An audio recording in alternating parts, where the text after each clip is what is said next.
Justice League. Comment dire? Alors déjà, je vous le dis de suite, Justice League, je n'ai pas aimé. Mais avant d'en venir à Justice League, il faut d'abord parler des anciens films. Je vais parler de Man of Steel, de Batman vs Superman, de Suicide Squad et de Wonder Woman pour essayer un peu de développer toute mon argumentation par rapport à Justice League. Voilà. Cette après-séance contient des spoilers. Donc, je vous mets un retardateur de 10 secondes, comme ça vous avez largement le temps d'arrêter la vidéo avant que ça commence, ou de continuer si vous avez vu le film, ou vous voulez vous faire spoiler.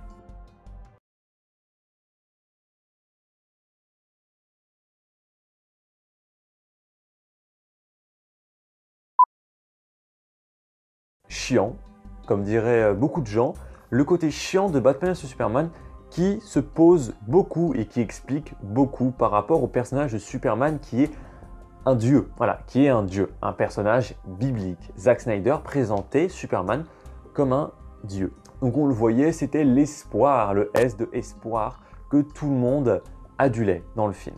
Et bah ça, ce côté-là, il est complètement cassé dans Justice League. Complètement. On avait l'enjeu politique des super-héros qui était très présent. Et les gens trouvaient ça chiant. Alors que non, c'est très intéressant du coup d'avoir un super-héros qui fait des dégâts, et ben il en est responsable. C'est de sa faute. S'il y a des morts, s'il se passe ça ou ça. Et du coup, il a été jugé. Mais le jugement s'est mal passé. C'est ce qu'on a dans Batman vs Superman. On a un Batman aussi qui est très torturé, très sombre, contre un Superman qui est tout récent, qui vient d'arriver sur Terre, etc. Et le problème, c'est que Man of Steel et Batman vs Superman se suivent très bien. Qu'ils se battaient chacun pour quelque chose et qu'ils n'avaient pas la même vision. Mais à la fin, le truc avec Martha, je veux dire, ça casse tout le délire. Même en regardant la version longue, il y a certaines choses que j'ai compris. Mais le bail de Martha, on se la refait, Martha? On va refaire Martha. Save Martha! Surprise, motherfucker! Why did you say that name? Après ça, on a eu Wonder Woman, et là, bah, on a vu que, Suicide Squad s'est complètement lâché, et là, Wonder Woman, et bah, ils sont pas allés plus haut que ça, quoi. Ils se sont pas lâchés. Ils étaient tellement stricts que le film est bien, une origin story, avec quelques défauts comme d'habitude, mais sans plus, quoi.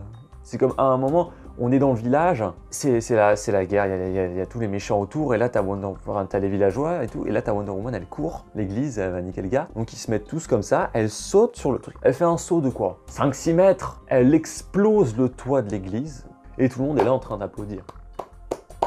C'est quoi le rap? Dans Batman vs Superman, ou dans Man of Steel, les gens étaient flippés.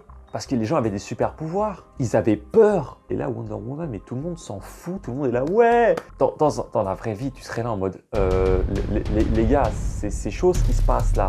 Elle a fait un saut de 5-6 mètres, elle a explosé, elle a l'épreuve des balles, elle est hyper rapide, elle peut soulever des voitures à main nue. Et vous êtes en train d'applaudir, vous avez pas peur. Et après, on a eu Justice League. A été réalisé par 2 réalisateurs, par Zack Snyder. Malheureusement, le décès de sa fille a fait qu'il a dû abandonner le projet, parce qu'il était mal.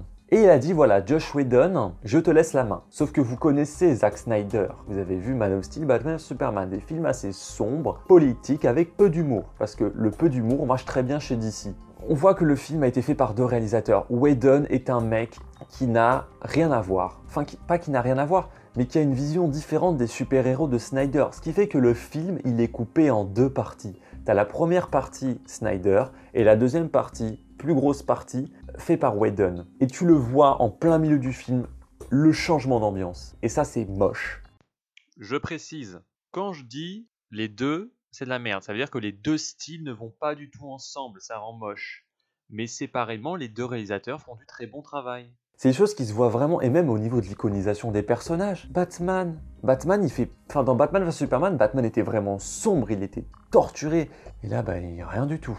Ah, le mec, il est tout joyeux, il veut monter sa petite équipe.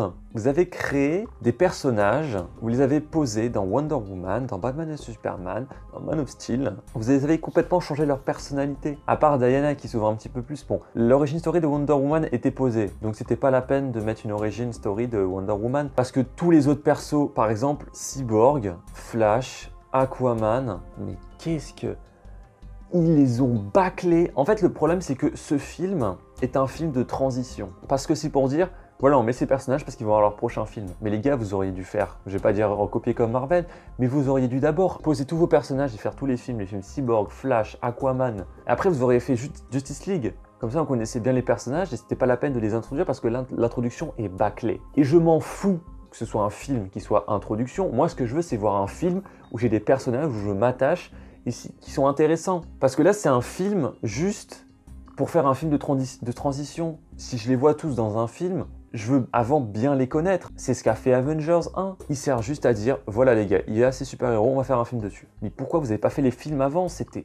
Flash, il fait que sortir des blagues. Il sert qu'à ça. Il sort des blagues. Et c'est tout. Et c'est un Flash qui galère. Vous voyez, dans Suicide Squad, à un moment, on le voit Flash. Juste les quelques secondes qu'on voit où il arrête Captain Boomerang. Vous voyez un petit peu la différence entre sa personnalité dans Suicide Squad, on le voit très peu, et sa personnalité dans Justice League n'a rien à voir. Suicide Squad, il est droit, il est là, il arrête Captain Boomerang, et franchement, il fait le mec qui est sûr de lui, qui sait ce qu'il veut, qui sait ce qu'il fait. Et dans Justice League, c'est un gamin qui est paumé. Vous allez me dire, ok, c'est un jeune Flash, mais les gars, vous faites un film de transition, mais que pour les gens qui connaissent les comics. Par exemple, l'origin story aussi d'Aquaman. Mais qu'est-ce qu'on s'en fout? Enfin, on voit juste quand ils sont dans le sanctuaire sous l'eau. Je sais pas qui elle est, je connais pas son prénom, je sais même pas quel lien elle a avec lui, je sais même pas si c'est sa fille, sa mère, sa nana, je sais pas qui c'est. Comment je fais? Et comment quelqu'un qui aime les super-héros, qui n'a pas vu les comics, eh bien il voit ce film, il voit Aquaman sous l'eau, ok, il fait des pirouettes, quand Batman il arrive dans le village, il dit ouais, il y a un étranger, il vous aide. Le mec il est là, ouh, c'est moi, t'as pas besoin de me chercher. Ah oui, il y a une scène Aquaman que je ne comprends pas, c'est la scène dans la bande-annonce où il sauve un mec sur le bateau, t'as la musique, il arrive, il le pose sur la table, il boit un coup, il dit ouais, c'est sa tournée, il prend la bouteille. Au ralenti, il la casse, il avance, il plonge dans l'eau. Enfin, cette scène sortait de nulle part. Atlantis, tu vois rien du tout. Même les défenseurs d'Atlantis, tu les vois pas quand ils sont devant la boîte. Comme le père de Barren, le mec, tu le vois en prison. Moi, j'ai regardé la série Flash. J'avais commencé, après j'ai arrêté. Donc je connais un petit peu l'histoire, etc. Mais, quelqu'un qui connaît pas, il est là et ouais, il y a pas de logique. Le côté des personnages qui était vraiment intéressant. L'origin story de Cyborg. L'origin story, en fait, elle est dans Batman vs Superman. Le moment où on voit que la boîte mère, elle transforme Cyborg. Superman, dans Batman vs Superman. Quand on voit la tombe, Lois Lane elle tend la main, elle fait tomber la terre, t'as plein de petits grains de terre qui se soulèvent tout d'un coup. Ça veut dire que voilà, comme pour la bombe nucléaire que ça avait pris Superman dans la tronche, et là, il se régénère. Et là, vu qu'il est mort, il se régénère, il met plus de temps. Et là non, il est vraiment mort, donc c'est pas logique, il le ressuscite. Enfin les gars, quand il le ressuscite, il a été ressuscité un peu bizarrement. Il se bat contre la Justice League. Il y a Lois Lane qui arrive et comme par hasard, il retrouve ses esprits. Par contre, il y avait un truc qui était intéressant, c'est quand Flash, il veut lui foncer dessus et que t'as Superman, il est là en mode surhomme et t'es vu. Et il se bat et on voit que Flash arrive à quand même esquiver au dernier moment les coups de Superman. Parce qu'on sait que si Flash avait vraiment conscience de tous ses pouvoirs, il peut battre Superman. Flash peut battre Superman. Parce que oui, Flash est plus rapide que Superman. Superman, il se barre avec Lois Lane et là, tu vois la Justice League qui galère contre le méchant qui est le chef des armées de Darkseid. Et il galère pour une bonne raison au début contre lui. Et tu vois que c'est du Zack Snyder. Après, c'est du Josh Whedon parce qu'il le bat d'une simplicité quand Superman arrive, quoi. Limite, tu te dis, la Justice League sert à rien. T'as Superman, tu le ressuscites quand il faut avec la boîte mère. Et puis c'est fini. Ça ressemble beaucoup à Avengers 2. Parce que vous vous rappelez, dans Avengers 2, ça se passe en Sokovie. Dans une ville. Là, ça se passe encore dans un pays de l'Est, et ça se passe aussi dans un petit village où il y a les gens à sauver. Ça ressemble à Avengers 2, les gars, quand même, hein. Coin paumé. Ce que j'ai bien aimé, ça respecte pas le personnage qu'avait comme base dans Batman et Superman, où le mec était surhomme, et là, genre contre les petits aliens, il galère à les buter. T'as Wonder Woman qui les tue en un instant, et t'as Batman qui galère un petit peu, même quand tu vois les 4 qui s'alignent devant Superman qui vient devant sa statue. Tu dis, il est où Batman? Ah, il doit sûrement surveiller le cube vu que le méchant a les deux autres. Et non, il arrive en retard. Ouais, Superman qui est là, qui défonce le méchant d'une simplicité déconcertante, ce qui fait que les autres ne servent à rien autour. Par Cyborg qui sépare la boîte, les boîtes... l'histoire des cubes qui sont... T'en as un qui est donné aux hommes, t'en as un qui est donné aux Amazones et t'en as un qui est donné aux Atlantes. Ça fait beaucoup penser au Seigneur des Anneaux. Les gars, et on voit la baston où ils sont tous en train de se battre contre l'armée de Sauron. À la fin, quand ils séparent la boîte, t'as Superman qui dit « Ah, je voudrais être mort ». Et là, t'as Cyborg, et là, t'as Wonder Woman « Ah, que des enfants ». Mais à quel moment vous parlez comme ça?